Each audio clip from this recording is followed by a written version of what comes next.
Hello, Old School Gamer 1971 here. Greetings one and all, especially to you, Millie and Lloyd. Today my third hour thoughts is on Shenmue 1 and 2 HD collection. I've been playing this game for around 3 hours, and this is what I think.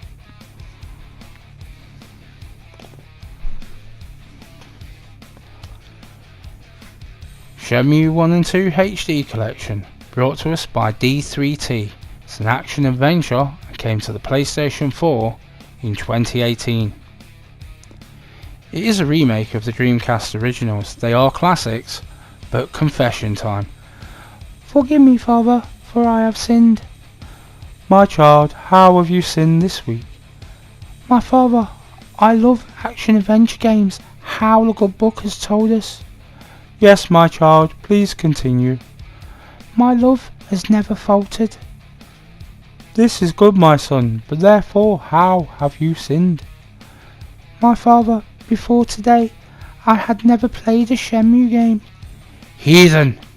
In fact, I coveted it from afar, so that's 2 sins for the price of 1.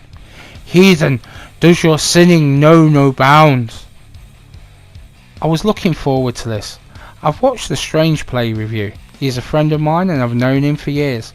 Please check out his review and content if it pleases you. Once this was announced, I was quite excited to play it and see for myself what all the fuss had been about. To me, a game doesn't have to look perfect. Rough around the edges doesn't really matter.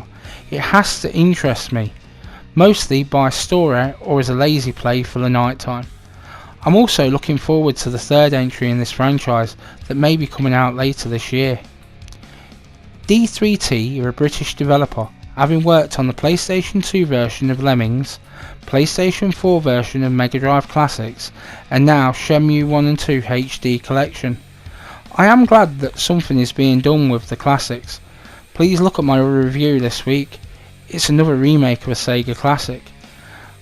As per usual, I will only really be reviewing the first game on this collection.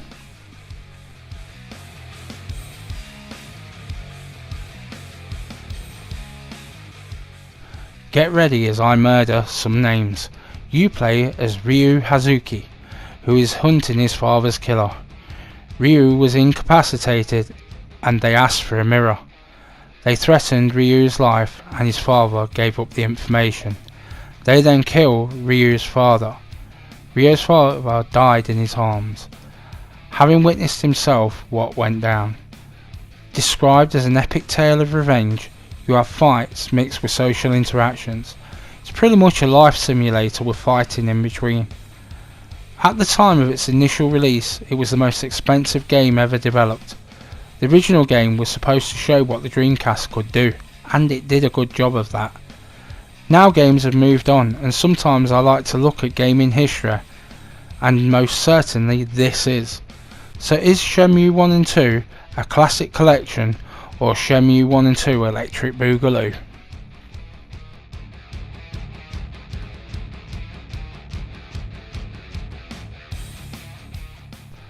The game is based in 1986. That was a cool year to be around.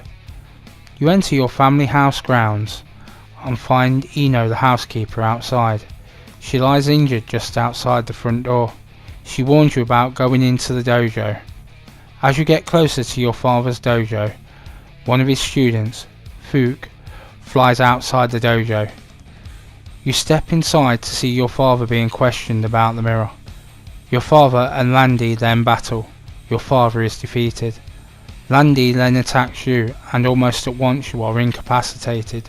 He threatens your life and your father tells him the information he wants to know. Landy gives your father the chance to die with honour as a warrior. He then kills your father. A letter arrives and you are having a nightmare about Landy, and you awaken. This does remind me of those old martial arts movies, and it is a good opening.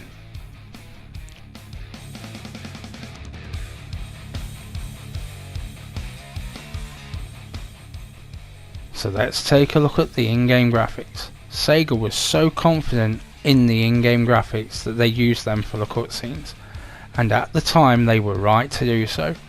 Back when this game was released, the in-game graphics were groundbreaking.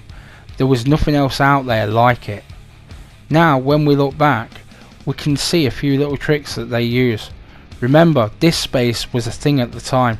Take for example the textures. They differ between main characters and NPCs, especially the roaming unimportant ones. But as I said, it was understandable for the time. I feel however they've missed an opportunity to update the graphics. Yes, as a retro title I like the game, and from a retro standpoint it is faithful to the HD remaster.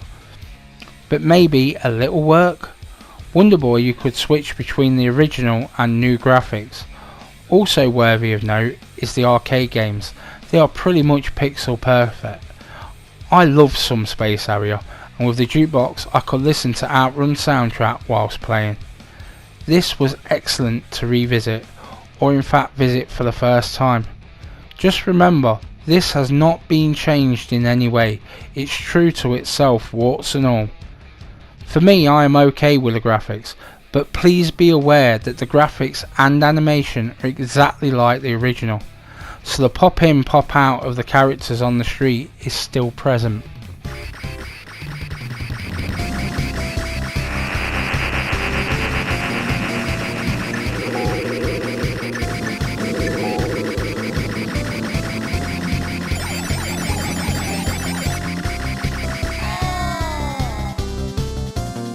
Get ready.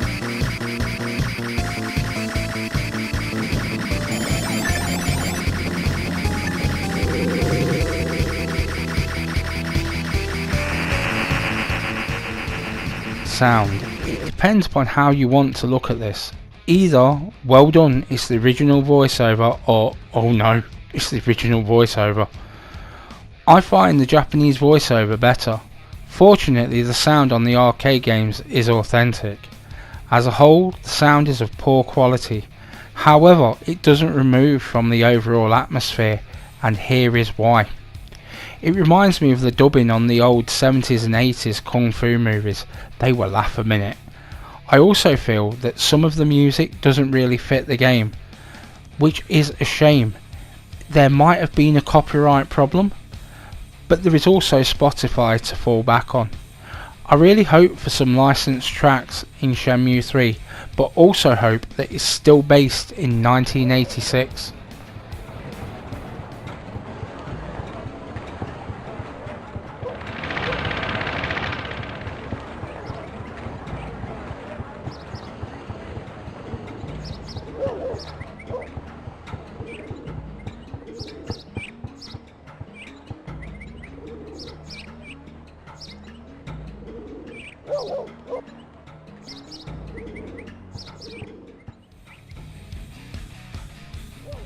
Combat, how is it? First off, a warning, there are quick time events. I don't mind as they're only really there for the set pieces. The rest of the combat is pretty much Virtua Fighter, which is my second favourite 3D fighter behind Tekken. When looking at these, I can see where Yakuza's origins began. It's not a bad thing, I like Yakuza and think Shenmue is really good also. Overall, I like the combat. It's not too much of quick time events nor too much Virtua Fighter. Combat doesn't break the flow of this game, even with the quick time events. With both one-on-one and multi-person combat, it's a nice mixture. Combat is important to this game, but is well balanced with both story and activities.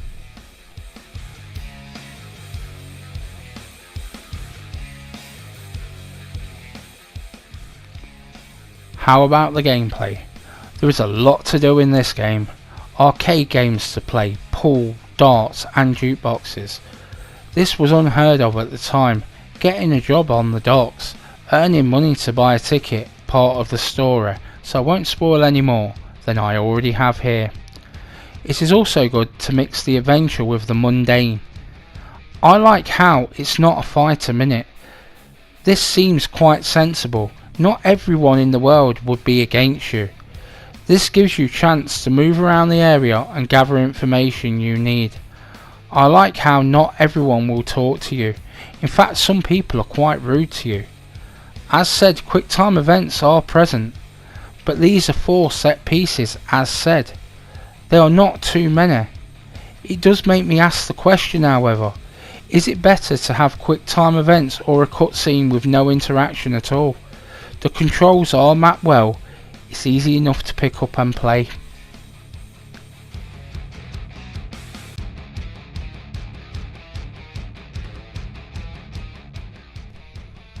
So let's have a look at characters. You play as Ryu, whose father is murdered at the beginning of the game. You set out to find out why he was murdered and if the accusation Landy made that your father himself was in fact a murderer is true. Ino, your housekeeper, seems to care about you deeply and was injured herself in the beginning of the game. Fuke is a student of your father. He seems to respect you. He doesn't seem, however, to be the best student, but does seem to have determination and self-belief. The sheer amount of non-story NPCs, story NPCs and enemies is impressive. Everyone in the game seems to have a personality. I would also say that the antagonists are straight out of old school martial arts movies. Landy is a prime example. It's like he just walked out of Way of the Dragon or Fists of Fury. I will admit that whilst the characterization isn't perfect, in my short time with the game, there is characters that I like and characters I don't like, and characters that I want to Chuck Norris roundhouse kick to the face. It was a big step at the time of release.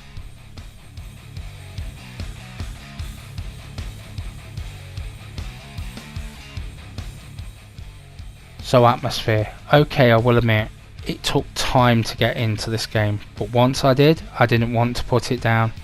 It had taken to changing the voiceover to Japanese and switch the subtitles on. The atmosphere built up after that. At times, with no real narrative options, I felt like Ryu was an asshole.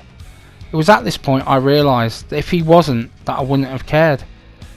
That is one of the things about No Choice, is that you have to deal with it. I felt like the little stories, neighbours, local stuff was pretty cool. Sometimes even getting idle chatter, talking about the weather and how work is doing. This again is cool and adds to the atmosphere. People repeat the same thing over and over. This is a good thing and a bad thing. Good if you didn't get it first time, bad if it happens too often. Overall, it has a good atmosphere and does immerse you in a few novel ways.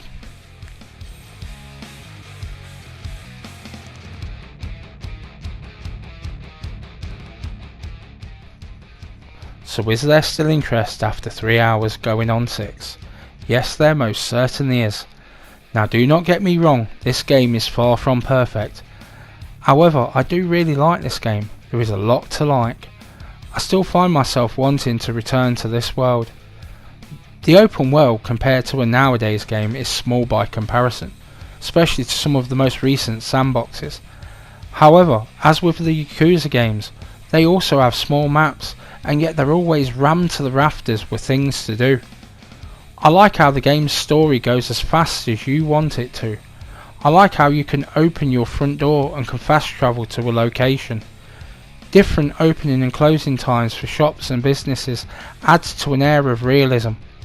Also the elephant in the room, that throughout the review I've been a stuck record about it being like the original. But at the end of this review I can say to me as a retro gamer that this is a piece of gaming history, and whilst part of me wishes for the whistles and bells, better textures, higher polygon count and all new voiceover and sound, there is part of me that is really glad that they left this game alone. In short, any retro gamer should buy it as it is, just as the original game was.